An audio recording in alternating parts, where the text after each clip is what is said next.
My dad finds this, he'll kick my ass. And just make sure he doesn't find it then. Break it down, the dime rocks. Get yourself a crew and offload it. Before long, people know you're legit. It's Ricky! He won! You're gonna get in too deep, and then they're gonna let you out.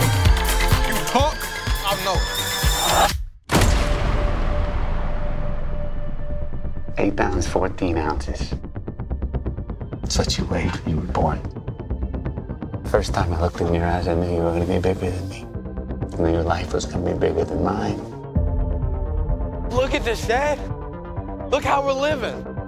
Let's hustle big. I know the players, and I know the game. Hey, come on, Dad. I can do this. And we can do this. We can fix our lives and be a family again. What do you say?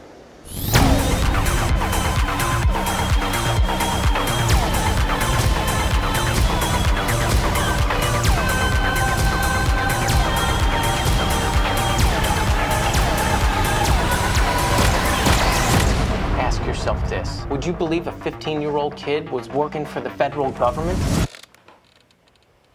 But he was.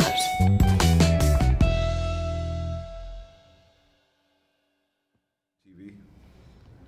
So, great picture. I got to jump into this because both of y'all did a great job. But you are kind of like the super new guy on the block, and this is like your first major role. Can you just tell me, like, this whole experience, is it just like a whirlwind to you right now? Like, how's it? It's amazing, you know. It's surrounded by wonderful people, Belle, Matthew, you know, Yanamaj. You know, they're just really, really amazing people, really fun to be around. You know, we got really good chemistry. We can always laugh and joke at any given time of the day. Even when we're down, you know, we can always make each other feel good. You know, it's just like really supportive, and we're always there for each other. Even over like, if we're not together, we still remain in touch. Yeah. So it's like really a friend of a lifetime, a big family.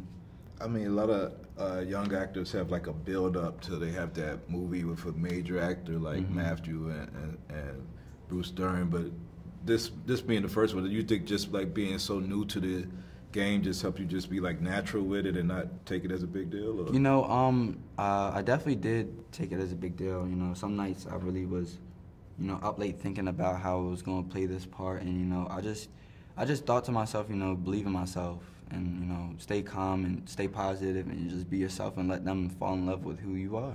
Yeah, there's two big things that really stood out to me. Like as a black man, I was like, well, there's this white boy Rick story, but there's not the black boy Bob or Billy or whatever, and there's a lot of people that got unfair sentences, and why is this guy getting a story? Then on the other side of it, it's like there is this dichotomy in America where, you know, minorities get always labeled as being ridden with poverty and the issues that go on, but especially in cities like Detroit, there are white people and everything going through some of the same things. So I was glad to see both sides of that. But I mean, what do you feel about just the whole thing about sentencing and unfair sentencing that your character played, and as opposed to the things that's going on with everybody in America? You know, it's really unfair, you know, not just to Rick, you know, but to everybody. How the police just take advantage of anybody, and unfair sentences, you know, is really unfair. Everybody should be treated equal. Yeah. And seen as them instead of who they look to be. Right. And I don't have the insight to really know how things are in the UK as far as how people with drug addictions are treated, but there's been a lot of conversation about how now that the meth epidemic has hit and people are being treated like patients, whereas the crack epidemic, people were treated like criminals. Yeah. Can you speak on how that might be across the pond for you guys and so forth? I think right now, people are more treated like patients. Like drug addicts are cared for over in the UK, like similarly, and we have quite a big opioid problem like you do here right now. We never had a crack cocaine epidemic though, and yeah, I don't know, it's crazy. Be grateful you ain't grow up on the streets with crackheads. And lastly, like, how was just this whole experience for you? You had you had to do a lot of acting to pull off that role and to go through the attic and the recovery part. How was that just being with these major actors and having Matthew as your dad? It was intense. I mean, I was really, really, really, really nervous.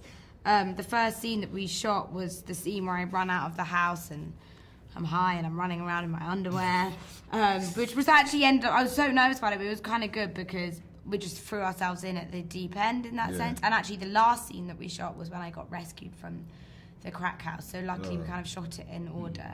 I know playing a crackhead is like, it's weird because it's not like I can draw on experience, you know what I mean? Like, there are other aspects of my role that I can draw on experience, but not smoking crack.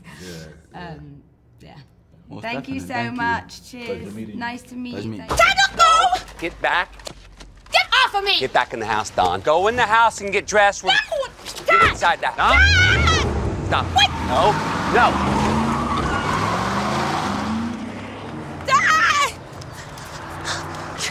Ah, Christ. Keep going. I got it under control. You don't need to stop the car, Pop. Everything's fine. Don't get out of the car. Everything is not fine.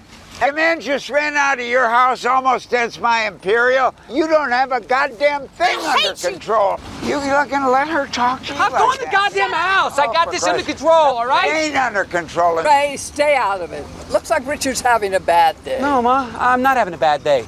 My son and I walked into the lion's den this morning and walked out with the golden fleece. Ain't that right, Ricky? That's right. That's right. You're pathetic. Both of you. Hey, put some clothes on, will ya? We're going for custard.